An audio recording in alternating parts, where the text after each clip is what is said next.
Hello बच्चों, मैं विनय सेन त्रिपाठी आप सभी के लिए हिंदी माध्यम में केमिस्ट्री को सीखने के लिए कक्षा 9, 10, 11, 12 के केमिस्ट्री लेक्चर आप सब लोगों के लिए लेकर आया हूँ। बच्चों, आज हम कक्षा 11 के लिए प्रथम अध्याय रसायन विज्ञान की मूलभूत अवधारणाओं से संबंधित महत्वपूर्ण बिंदुओं पर चर्चा करेंगे।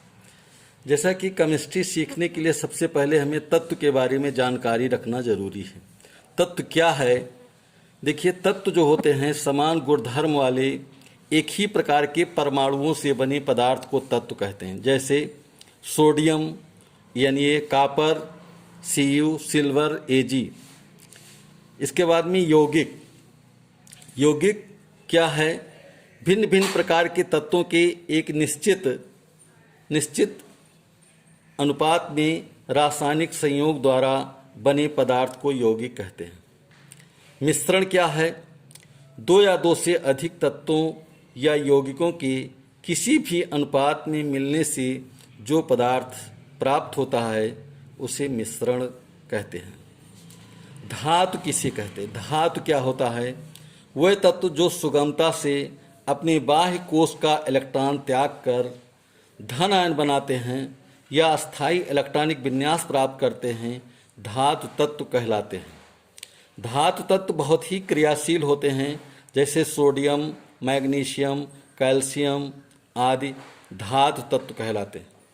अधातु तत्व ऐसे तत्व जिनके परमाणुओं में इलेक्ट्रॉन ग्रहण करके ऋण आयन बनाने की प्रवृत्ति होती है, अधातु तत्व कहलाते हैं। जैसे carbon, phosphorus, sulphur. Mostly P block के तत्व जो होते हैं वो नॉन मेटल्स होते हैं, अधातु तत्व कहलाते हैं। अब इसके बाद में हम लोग चर्चा करेंगे कि किसी भी तत्व का तुल्यांकी भार कैसे ज्ञात किया जाता है। तो तुल्यांकी भार ज्ञात करने के लिए सबसे पहले तत्व का परमाणु भार हमें ज्ञात करना चाहिए, उसके बारे में जानकारी प्राप्त करना चाहिए और उसकी संयोजकता के बारे में भी हमें जानकारी होनी चाहिए। तत्व का तुल्यांकी भार बराबर होता है तत्व का परमाणु भार बटे तत्व की संयोजकता। अब अम्ल का तुल्यांकी भार कैसे ज्ञात करते हैं? अम्ल का तुल्यांकी भार ज्ञात करने के लिए हमें अम्ल का अणुभार ज्ञात करना चाहिए और अम्ल की क्षारकता हमें मालूम होनी चाहिए। तो अम्ल का तुल्यांकी भार बराबर होता है अम्ल का अणुभार बटे अम्ल की क्षारकता। अम्ल की क्षारकता क्या होती है? किसी भी अम्ल में उपस्थित विस्थापनीय H+ आयनों की संख्या को अम्ल की क्षारकता कहते हैं। जैसे हाइड्रोक्लोरिक अम्ल HCl की क्षारकता 1, H2SO4 में 2 विस्थापनीय हाइड्रोजन हैं, इसलिए सल्फ्यूरिक अम्ल की क्षारकता 2 होती है। क्षार का तुल्यांकी भार बराबर होता है क्षार का अणुभार बटे क्षार की अम्लता। बच्चों, क्षार की अम्लता क्या होती है? किसी भी क्षार में उपस्थित विस्थापनीय OH- आयनों की संख्या को क्षार की अम्लता कहते हैं। अब इसके बाद हम लोग लवण का तुल्यांकी भार ज्ञात करेंगे। लवण का तुल्यांकी भार ज्ञात करने के लिए लवण का अणुभार ज्ञात होना चाहिए और लवण में उपस्थित धन आयनों या ऋण आयनों की संख्या हमें ज्ञात होनी चाहिए।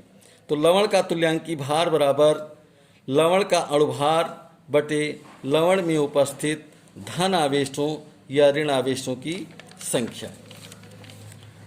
इसके बाद में हम लोग नॉर्मलता के बारे में चर्चा करेंगे। नॉर्मलता किसे कहते हैं? किसी विलयन के 1 लीटर में विलेय के ग्राम तुल्यांकों की संख्या को विलयन की नॉर्मलता कहते हैं। नॉर्मलता को N से प्रदर्शित करते हैं। नॉर्मलता बराबर होता है पदार्थ के ग्राम तुल्यांकों की संख्या बटे विलयन का आयतन लीटर में, है ना। तो पदार्थ के ग्राम तुल्यांकों की संख्या बराबर होता है पदार्थ का भार ग्राम में बटे पदार्थ का अणुभार।